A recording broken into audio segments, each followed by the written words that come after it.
It's about 9:45 in the morning, and I'm out for a walk with the puppy over here in the cement yard.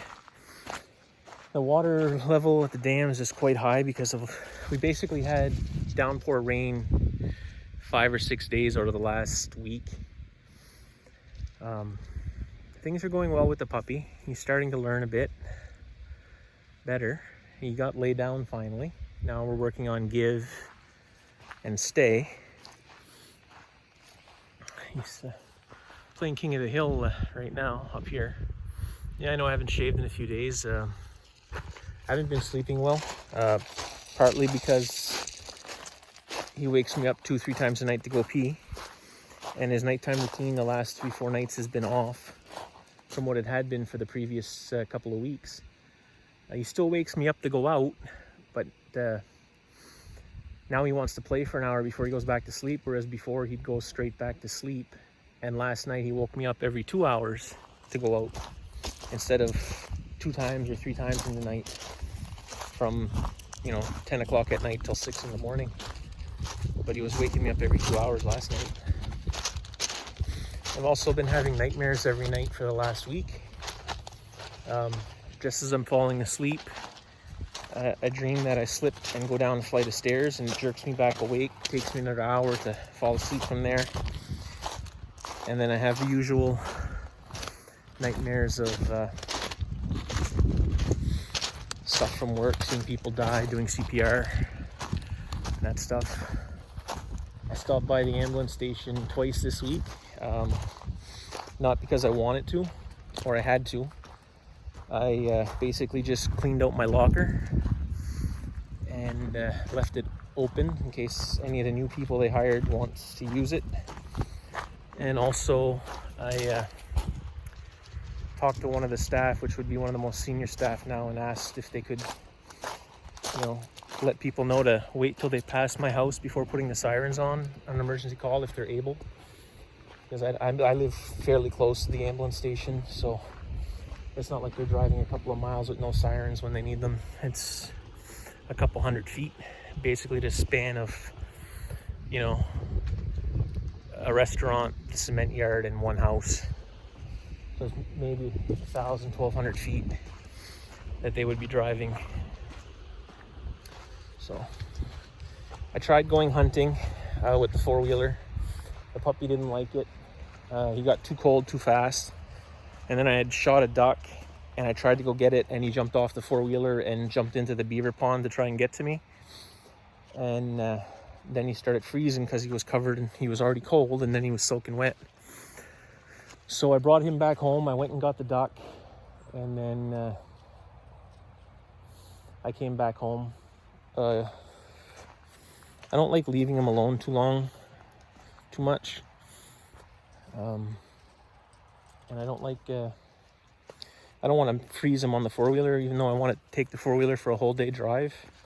I don't want to leave him in the garage for 6-7 hours and then go just drive on the 4-wheeler in the woods. Besides that, I really don't have a great desire to go hunt. I want to, but it's like everything else. It's everything else that I want in the last year. It takes effort to get it done and start doing it, and I just don't have it in me to do it. I just don't know why.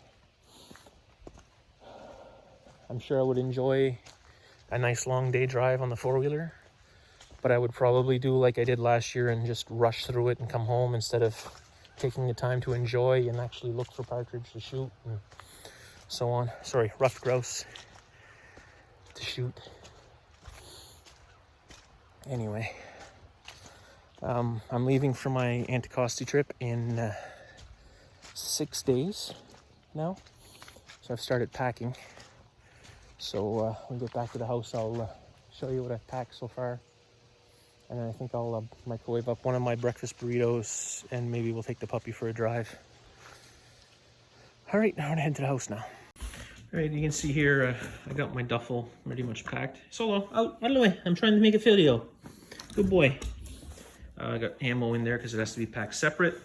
I got rain gear, heavy gear, and all my camo tops and pants. scent-free shampoo, scent hider. So I'm gonna also put my my boots in there. They're drying underneath the heat pump right now because when I went to get the duck, I flooded the boots. I got my day pack, which is mostly unpacked. It has a Camelback in it. It's gonna have flashlight, and I'm gonna have a fire starter in there, flashlight. I'll pack my rain gear in there in case it rains while I'm walking. And yeah, you know, I'll have the game bags to store the meat and such for if I shoot a deer. I'll be all packed up and be able to cover it in the cheesecloth to keep the bugs out until we can get it to the cold house. I had to start closing doors because the puppy goes in different rooms. I borrowed a travel case from a buddy, and I'm gonna buy the small game license in case I tag out on deer. So I'm gonna bring the 22 and the 30-06, and I got my knives packed in here as well, and shooting pod. Knives have to be packed in check luggage. New this year, I guess. I don't know why Quebec rules for the flying is the guns have to be trigger locked and in a locked case, even though they're non-restricteds. And anywhere else in Canada, as long as they were in a locked case for non-restricted, it would be fine. But they want locked guns in a locked case for travel. And apparently I have to submit to an inspection before the flight. So we're also going to pack the camera, but I think I'm going to take the boom mic off because I don't see that surviving the flight. I don't know about any other things. I doubt I'll take my laptop or my iPad, because last time I was there in 2015, charging of items was difficult because the power in the camps was all direct 12-volt solar, and it basically ran the lights, and the stove and the fridge and everything were propane. So I don't foresee being able to plug in a laptop and charge it or use games or anything at night. So I did get a solar powered battery pack here. So hopefully the reviews were kind of mixed. A lot of them said it was good, and a few people said it burnt out after 1 or 2 charges.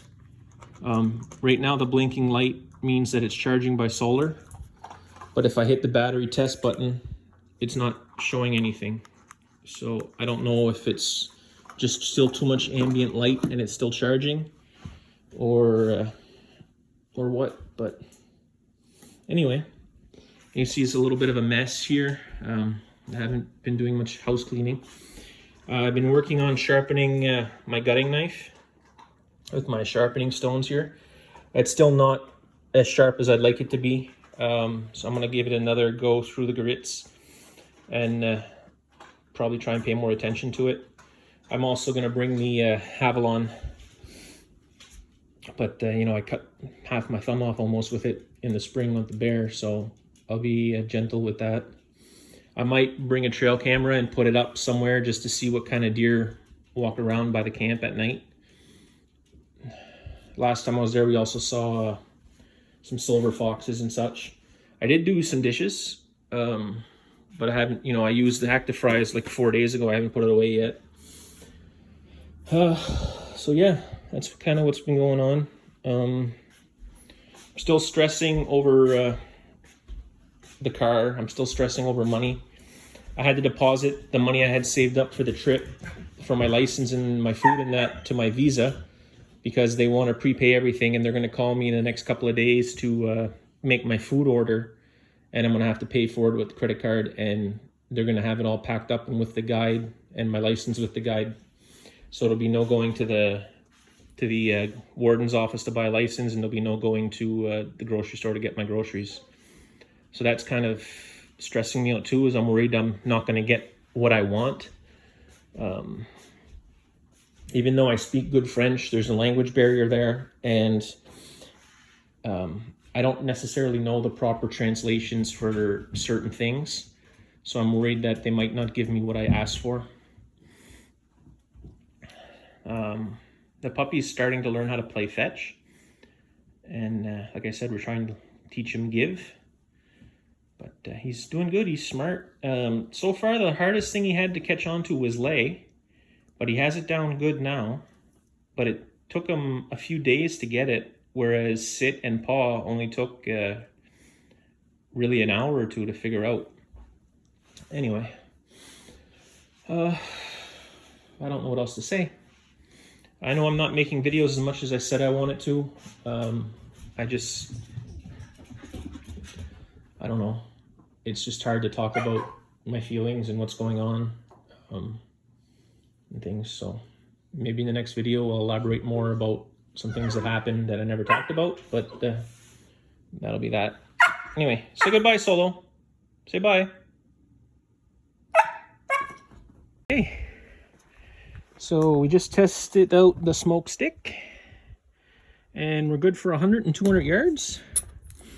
I put some trap clays that were on the ground out there on the 200-yard berm, and I hit them 3 for 3 at 200 yards, and all my groups were within an inch of center when shooting. And we got Solo here with us out at the gun range, but he stayed in the car while I was shooting just for protection for his ears. So now that I know the gun's still on, we're gonna be good to make our trip to Anacostia. So we're gonna pack up and head home. Of course, when we get to Anacostia after flying, we will confirm 0 again, because there's no point in risking injuring an animal and not being able to recover it because something got off from a flight. And this is just the case I'm using for here, like I showed earlier in the video. We got a hard travel case. So, sorry for the camera angles again. I'm doing this one-handed. I'm gonna put stuff in the car and we're gonna head home. It's good for Solo's first trip to the gun range. He was a little shy to get out of the car at first, but once I got him out, he was okay. And like I said, I didn't have him outside while we were shooting because I didn't want to hurt his ears. So he stayed in the car with the doors closed while I made all the shots. I'm sure he could still hear it. It probably scared him a bit, but he did a good boy. He doesn't look upset or angry. So, no, stay inside. We're going. Sit down. Watch your toes. Watch your toes. Go sit. Go. Yeah. Yeah, we're going home. Good boy. There you go. Good boy. Watch your tail.